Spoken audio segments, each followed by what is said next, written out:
Hi అండి, అందరికీ వైకుంఠ ఏకాదశి శుభాకాంక్షలండి. మా ఊరి వెంకటేశ్వర స్వామి గుడిలో అయితే ప్రతి సంవత్సరం ఈ వైకుంఠ ఏకాదశికి డెకరేషన్ అయితే చాలా బాగా చేస్తారండి.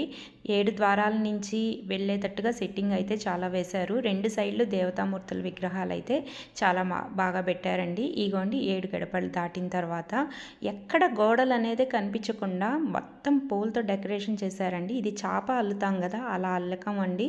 ఎంత బాగుందో చూడండి. లోపలికి వెళ్ళంగా ఇక్కడ ఉత్సవమూర్తిని పెట్టారండి. ఇది కూడా డెకరేషన్ అయితే చాలా బాగా చేశారు. ఇదిగోండి స్వామిని మీరు కూడా దర్శనం చేసుకోండి. తర్వాత ఇది లోపలికి వెళ్ళంగానే ఇక్కడ మనకి చూడండి ఎంత బాగుందో. గోపురం దగ్గర చేశారండి.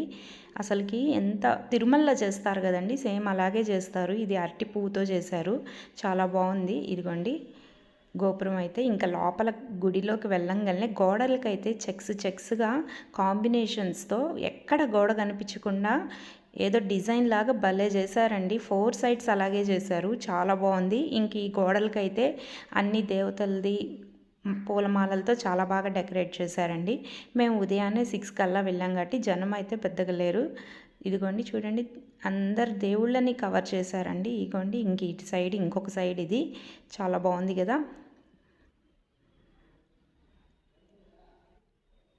ఫైనల్గా మేమైతే ప్రసాదం తీసుకొని వచ్చేసామండి.